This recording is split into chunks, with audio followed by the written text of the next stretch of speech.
So one thing, I was here at Tuskegee for about 20 years. I've been privileged to be paid to go visit a lot of farmers, being an animal scientist. So from Virginia State all the way around to Prairie View in Texas, I've had the ability to visit farmers, see what they're doing. Don't always understand them from national reports. Do more than what you may find in the state. I see individuals.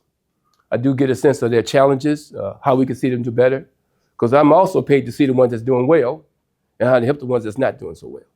So in all the people that we work with the beef cattle, I think of the beef cattle that's consumed, 60% are sold by truckloads. And most of the truckloads are by big farmers. They don't be in the stock out with us. And there's a lot of ways we're going to see in a minute, how can small farmers sell their cattle? So I've been used to working with small farmers, and we're going to identify small farmers, not by USDA definition of $225,000 or less, if they got one bull and 25 cows. I call that a one bull herd. So a one bull herd has probably been my focus, or help that person get in the game whose rules are set by the big farmers. So the rules are not made for us, it's made for them.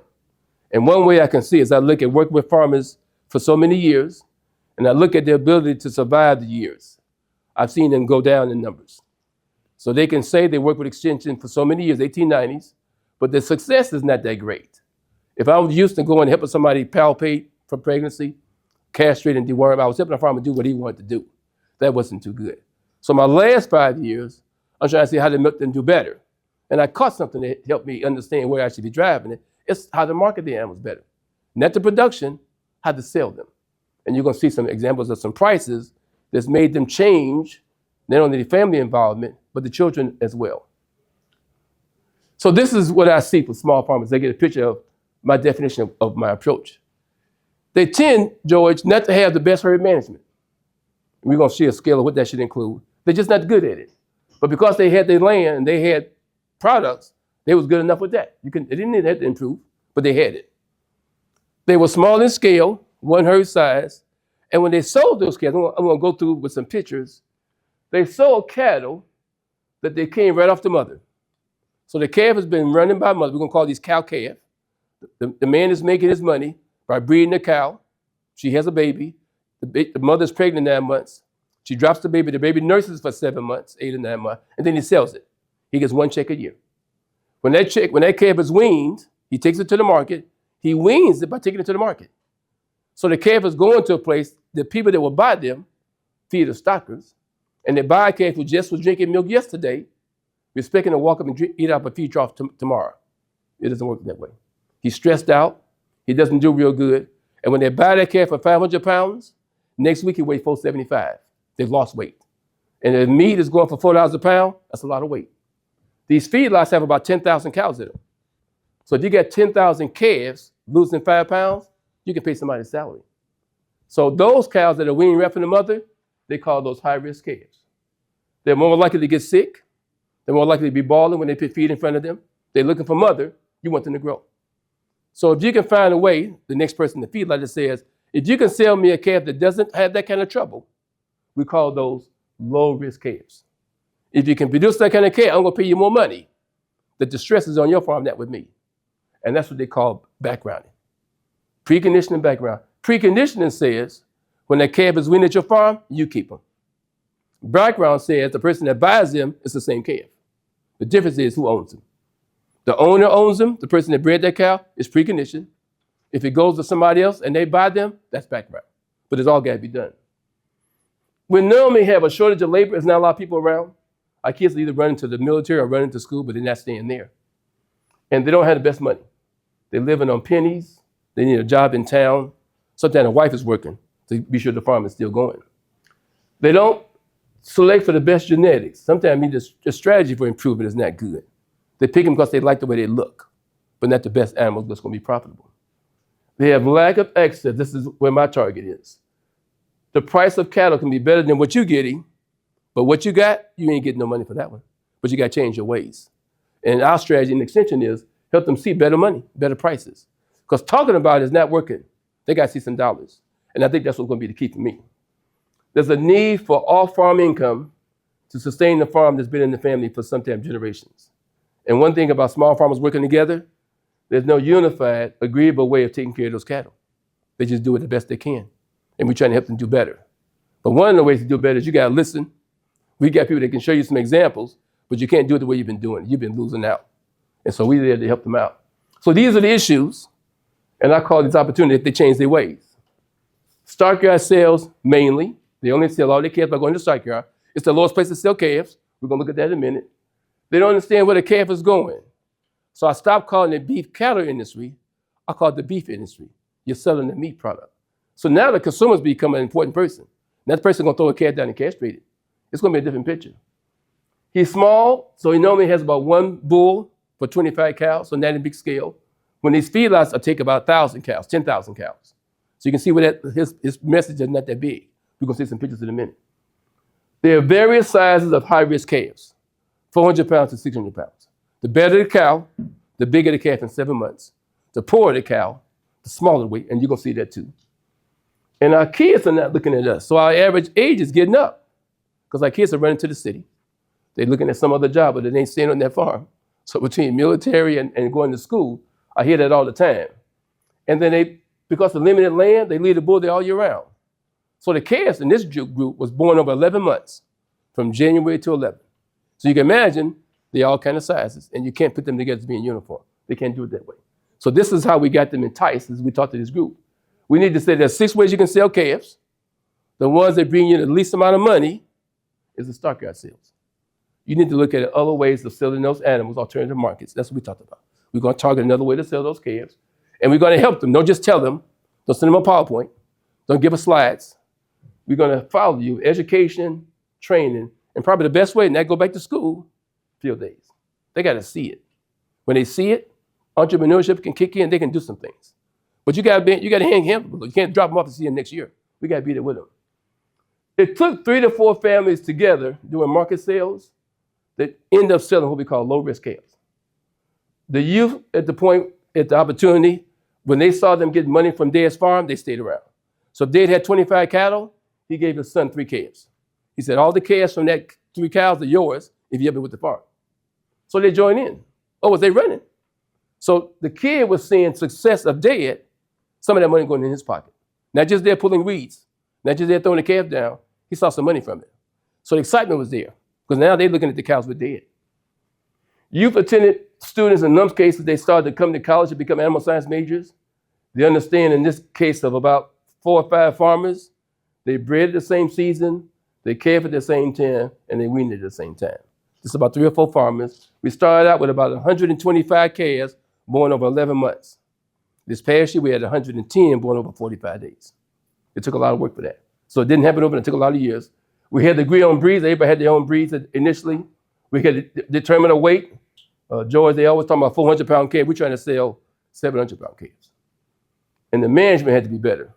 Some of them had some places, if you lean on the fence, it'll fall down.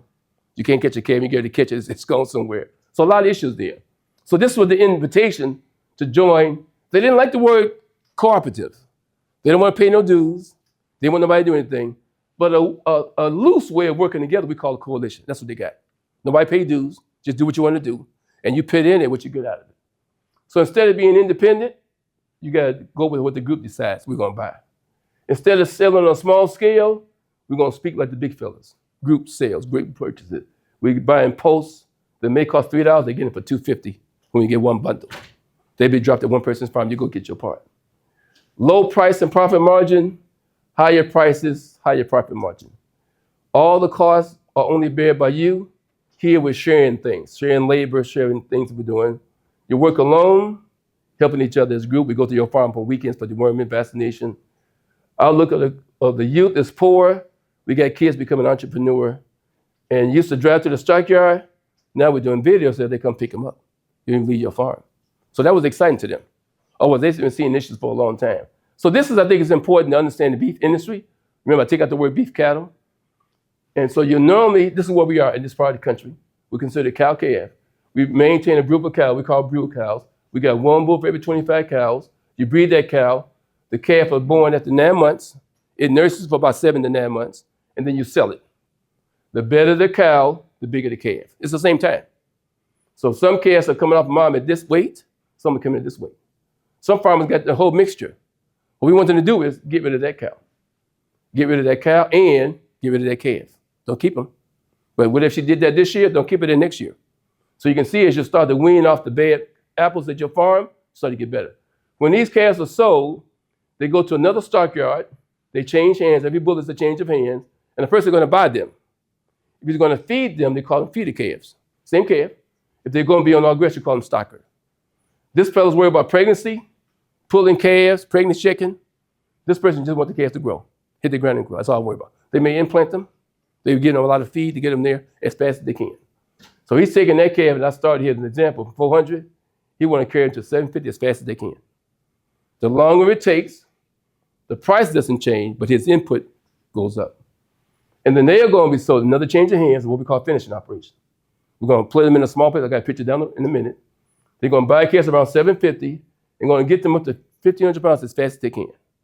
They call finishing when they start to put on peripheral fat. Up until that time, the more feed you give him, the bigger he gets. He's lean. When the fat stops clubbing up to what we call the marbling, so there's two forms of fat, one good, one bad. We're going to show a picture in a minute.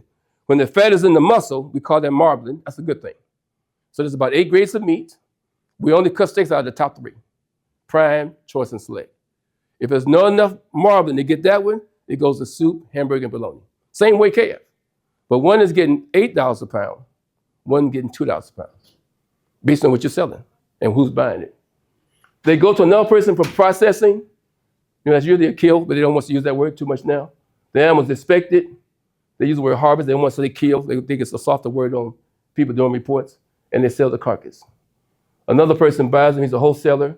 He cut the carcass into quarters, shoulders, loins, those type of things. Wholesale cuts.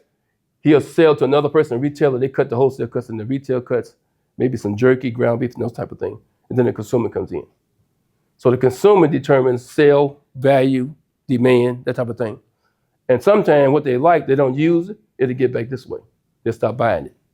We want this person to know what they want, and they call it cutting edge. Don't learn 2 years from today. I need you to learn that animal didn't sell. It was a reason for that. Grade of meat, frame size, muscle score. We need to learn that. And so we don't want you to go back to school. So this was about market opportunity. It's a bunch of them in the states I've been in. So I've been in Tuskegee for so many years, went to North Carolina, Georgia, and now I'm in South Carolina. These are the ways you can sell calves at all those states. I've been a cattle associate in all those groups.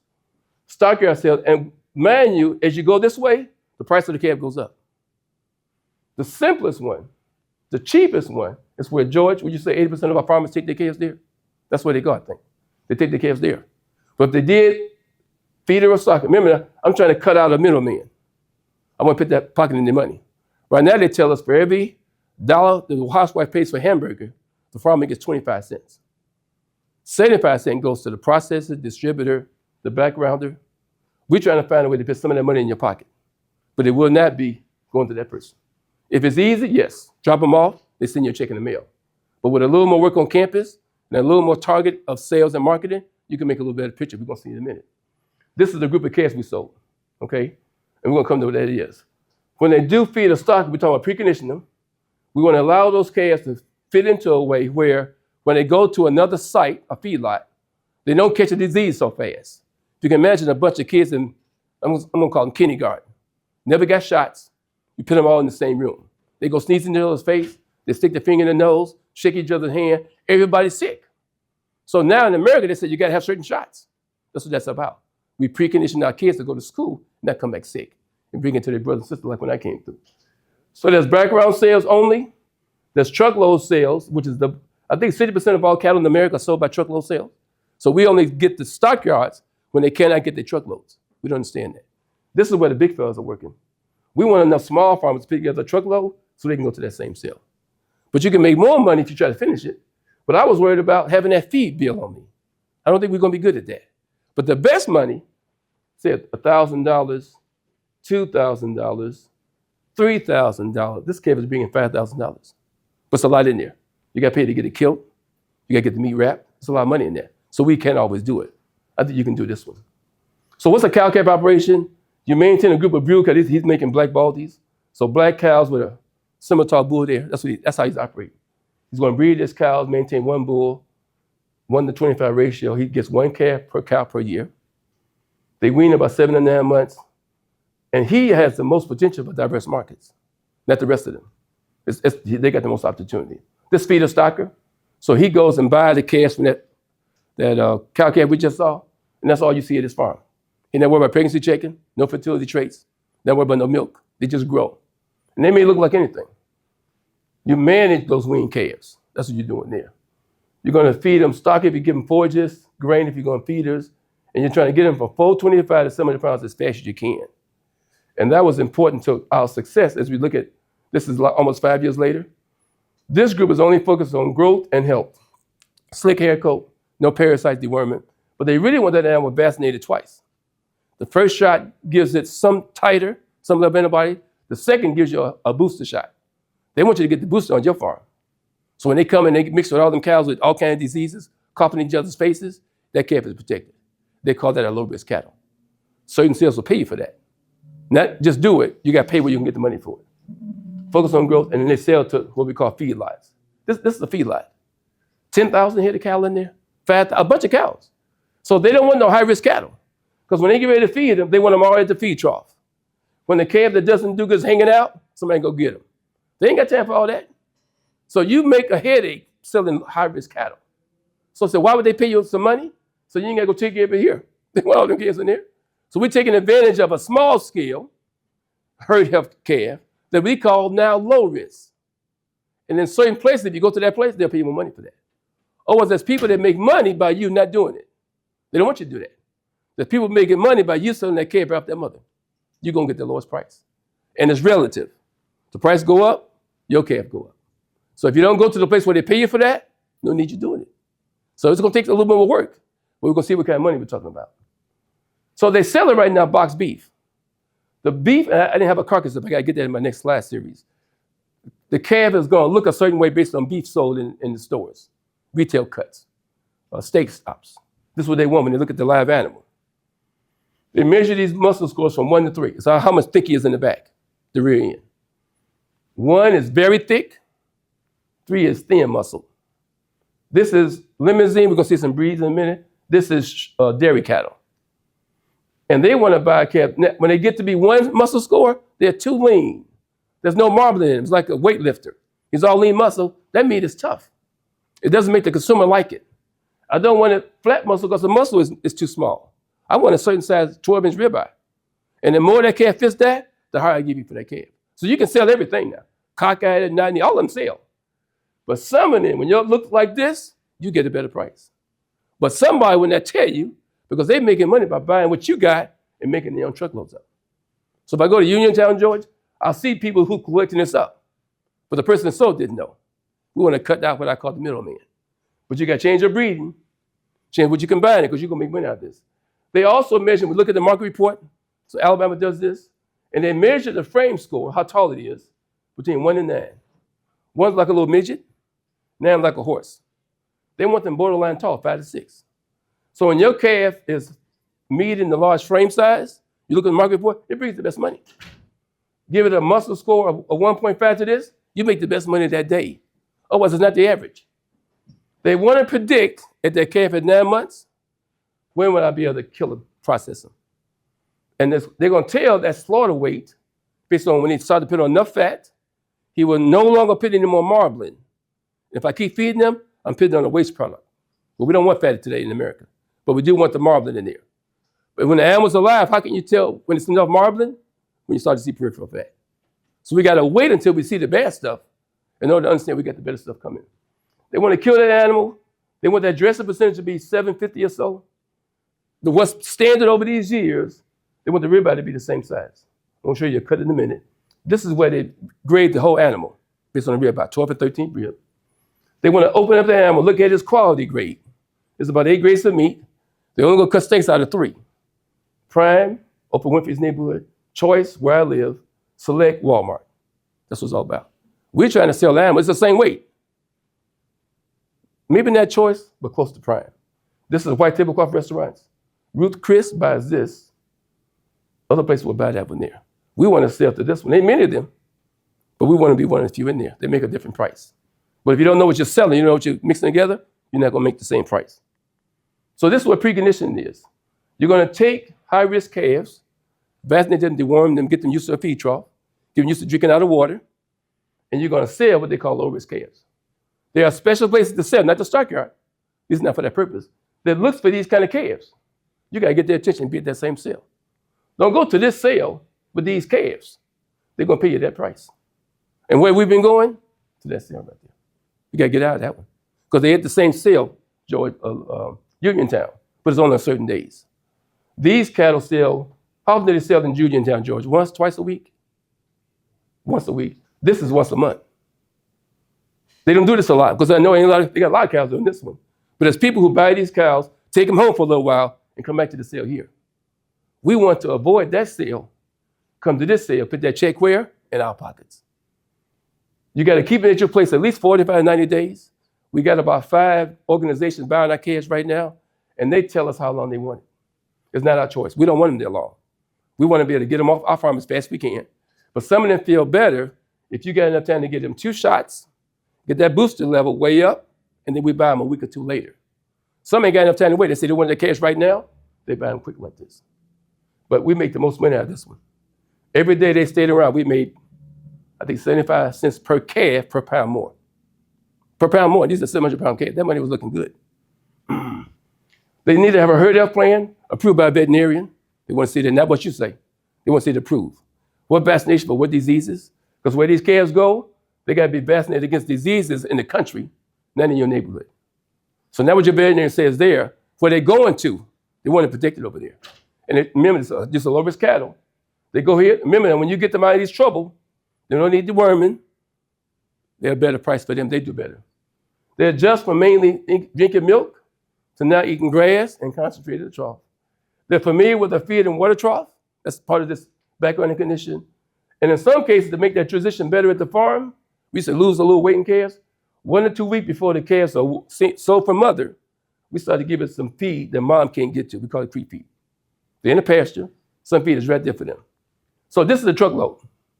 It holds about 50,000 pounds. We're trying to sell 70 at the max, 70, 700-pound calves, 400 pounds. So we're targeting 675 pounds. The weight cannot be more than 100 pounds spread. So 650 to that. They vary by season, value, and some other things. This is what we're looking at now. If the calf at weaning, because all of we don't keep, if the calf is net pitting on 2.2 pounds a day, we give it a calf and mother. So there will be some that we get a win that weigh 2 pounds, 1.75, but they won't weigh 675 when we need them. So we already know, so why keep them? So every animal on your farm is going to be going after that premium price. That's what they call weaning weights, but now it's at 5, you'll see it in the chart, where at the same time, we're getting calves better and better. So they're getting closer to that 700 pounds, so we ain't got to keep them this long. That's money in our pocket. Weight distribution within 100 pounds, target weight when they come off at weaning, feeding 2 pounds per day, gain-wise, 500 pounds at weaning, 208 pounds, 180 pounds is from the post-weaning date. We see us selling 680 pounds. That's where we're close to. So this is one of the things which had agri-unity. So George is the fellow here. I think it's 12 brothers and sisters. Family had about 1,000 acres. He returned from the military, and he was saying that the money he was making from his job, his cow was taking his money. He wasn't making no money. He said, I'm not doing this. I'm either going to do better or I'm getting out of it. And it was his group that made the group. So we had this farm. This after he had made some changes, though. He didn't look that great at the beginning. So we talked about this alliance. All his brothers and sisters were involved with it. We got a whole herd out there, look like. Group effort. They were results driven. And now the kids are joining in the farm. They're buying their own cows. So this has been a strategy. Get a group of small beef producers on one accord, need calves from an entire herd that look like one person. All producers follow the same management plan. They welcome the training and assist. We always visit their farm. The decision is made by everyone, no one person involved, but the benefit would vary based on what you do. Priorities was trying to improve marketing, but feeding first, better pastures, genetic selection, better bulls, and herd management. That's where the money came from. So management plan was typical. Everybody got to do this. Record keeping, herd health plan, nutrition. And we all agreed on those things. This is where the reproductive management went from 12, 11 months to controlled breeding, a limited time that bull would be with those cows. So when a bull used to be in there for 11 months to breed a cow, he only got 90 days. If he didn't get pregnant in 90 days, we started with 2 clusters of spring and the fall. Then we got it down to 1 long one. Now we got it 60 days. This past year, they got it down to 45 days. 110 calves in 145 days. That's 3 farmers, that's 4 farmers now. It requires separation of the cow from the herd for about 8 months. And some farmers didn't want to participate because they couldn't separate it. We're going to talk about that. Success is influenced by the shape of the cow, what kind of help, the bull, and those type of things. This is a fella, his kid came to school there. He's part-time job. He wanted his dad to come back and take care of the cattle. We reduced the breeding season to 90 days. The bull goes in April. The calves are born in January. And we vaccinate them during the first month of life. This is 3 farmers together. You can't tell them apart. That's 1 truckload. That truckload about $160,000. And that is 3 or 4 people together. But you can't tell. Same bull, same location. That was the key. Similar records, data, calves sorted by males and females. The males always bring more money. Color, if they were too tall, which is, they really didn't like that one, but they didn't make it, it wasn't uniform. And if it was short or low, we measured all the cows. And that's how we decided what to keep, what to get rid of. So the bull is understanding the value of it, that 1 bull for 1 cow. The bull is half the genetics. If you got 25 cows to 25 babies. If it's 1 heifer, she's only going to be good for 1 calf. So the bull, we're spending the price of 3 heifers about 1 bull. And the idea is to see his impact is going to be long term. So one thing which they did before, they used to buy small bulls because they breed their heifers. When a bull is born small, he grows slow. When they're born big, they grow the fastest, but they give your cow trouble having a baby dystocia. And when they grow fast, the reproduction goes low and the milk don't go good. That's the average bull. We castrate those. The ones we're paying $3,000 and $4,000 for now, they're born little, but they grow as big as the big boys. But you can't look at him, you can't look in his face, he tells you. You gotta measure some data. We're looking at EPDs. EPDs is the standard way you measure cattle in America. All the big fellas are doing this. We need to look at the same thing. It measures the difference in performance of a calf and this bull versus calves from other bulls in the same breed. We're gonna pit what's important to this group, how big the calf is born, what he sells at weaning, what he weighs at yearling weight, how fast he puts on weight, and not use a grain test. You see that in the States a lot of time. And now we're looking at carcass traits, they got that too, and we're looking at ribeye areas. So this is what we're looking at, this Georgia Coalition.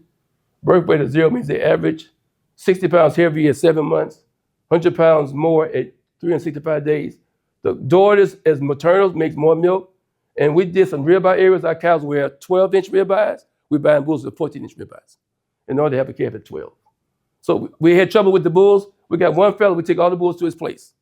Remember now, 11 months, 9 months, that bull ain't doing nothing. He gets in trouble. He tear more than all the cows. We got 1 fella, we pay him to handle all the bulls. We pay him to steal with it. That's what we do. So we're not worried about keeping it at your farm, getting in the road, getting in the highway and fighting. So transition means we went from year-round to control, calves born of 11 months to 2, open grazing, non-rotational grazing, sporadic, more targeted herd health, multiple sale trips, we only sell them 1 time, it's going video, random bull selection, specific target, all kind of colors. Now we're looking at Angus. These are the grades of meat. We're only going to look at these 3 here in terms of steaks. And so we got, this is our choice right here. That's what they're paying the most money for. This is prime. It's the fat and the muscle, that's the marbling. You're always going to have this fat here, but this is where the money comes from. This fella got $2,800 a calf. We got $2,200. We were excited about $2,200. $2,800. Uh-oh, we got another goal. So we're going after stuff, but we're doing it with them. They're not going to do it by themselves. We're going to help them out. We got people from AMS helping us with some training. So we actually, this is Port Valley. Carcass, this is the ribeye muscle between the 12 and 13 rib. We visited people that were biased. This fella's in Georgia, Chantel Farms. He guaranteed us 20 cents more per pound if your carcass is grade the other. This is select. We saw this one. We didn't want to do this one no more. We want to do this one. But when we first tested our cattle at Georgia, at Fort Valley Parks, listen, this is it. If it didn't make that cut, it'd be all made hamburger meat. Stew, soup. We said, oh, we got scared of that one. We said, who is that cow? Found a mother and that bull, castrate his butt. So he won't do that again. So, but that's what we did. We visited some place. So this is what I think was exciting. They sold at 500 pounds, $625 any time of the year. First truckload, 90 days, 525 pounds at weaning. There was a mixed group, male, female. They got $1,100. That truckload brought $83,000, 65 head. The next year, we pushed it back a little bit. We got 60 days. We got rid of those bad cows. Now at the same time, the calf weighed more. The trial, we couldn't beat that. This year, September again, 45 days. The calves are still getting better. We sold them a little bit heavier. They gave us $2,200 a calf. the truckload brought $161,000. So in a matter of a year, cut back to 90 days, cut 45 days off, we increased at the mother 100 pounds per head. We added a little more weighted weaning, a little more money was paid premium for us per head. And the truckload, the same folks, a different set of folks, brought $36,000. So that what made them excited. It's a matter of education. It did involve and work with the organizations that actually are specialists. We do Zoom meetings in between times, not just the field days that may happen once every other month. We got about 1,000 folks that's been over 8 states tuning in to our meetings. So right now we're at about 2,000 kids, 2,000 visitors, over 25 webinars. That was over a couple of years ago. And the on-farm field days are going from 25 people there to 75. And this was people from the Ag Education High School came, the local Georgia Cattle Association came, the Beef Cattle Magazine came and took pictures, and then the kids of those animals, of those farmers, they joined the club. So field days, how we get things done, workshops, not all presentations, but hands-on stuff. These were adjustments.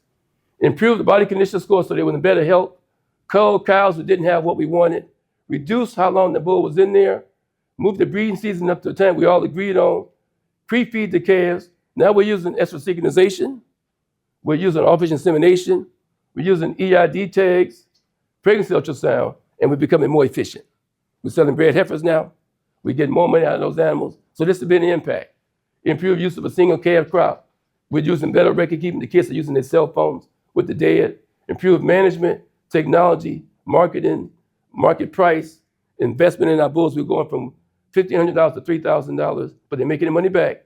And we got more people interested in what we're doing. So this is a group of kids. I learned AI on campus. I took them with us down to FAMU. We didn't go too far with that. This is the 75 one. People from different organizations. We're buying new facilities now. We got to show them how to age them. Fort Valley, University of Georgia Vet School, Tuskegee.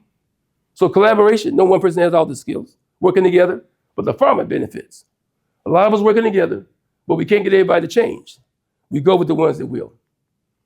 We're using ultrasound now. We're using sex semen. The steers are bringing $400 more than the heifers. Now we're using sex semen on studies. They want they're paying for it. So we go with that. They're buying new shelters. You used to say, picture a raincoat and be okay. They said, no, take care of them cows now. There's a whole different attitude toward these same cows. We got the kids helping out now, different things in there. Never trust a calf. They got them castrating, vaccinating. So this is a summary. Market options, not just a stockyard, can greatly impact how much you get income, how much money you make profits, and how long you stay in the business sustainability. Multiple options are available for buying better bulls, but it ain't because you look across the fence. You got to find out where they are. Selection and management today is taking steps to improve what you're going to get predictably, off-farm income, profit and satisfaction. Matching market demand, that's what's going to drive us. Selection of what we have on the farm, which comes to a conclusion that the future, if you heard what you're doing today, what you would do in the future, it depends on what you do today. Thank you.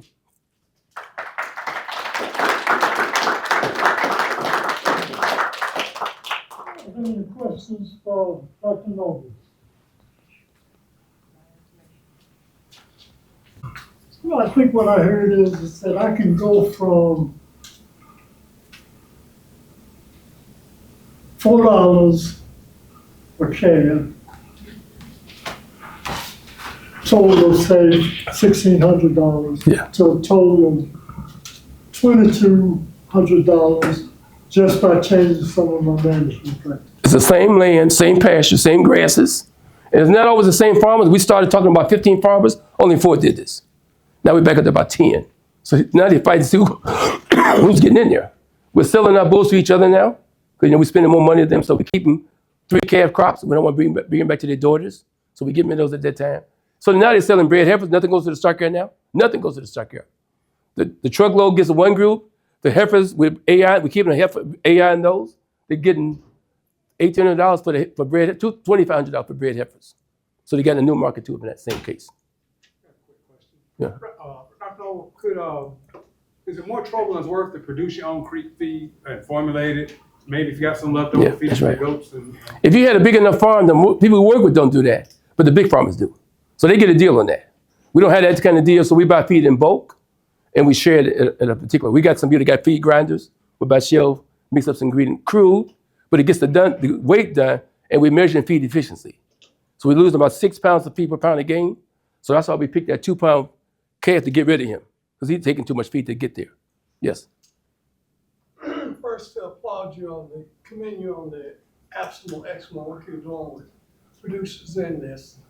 Next question I got, cattle prices right now are really high. Yeah, I'm So understanding. there's really no advantage to retaining calves or holding on to them much longer than you have to.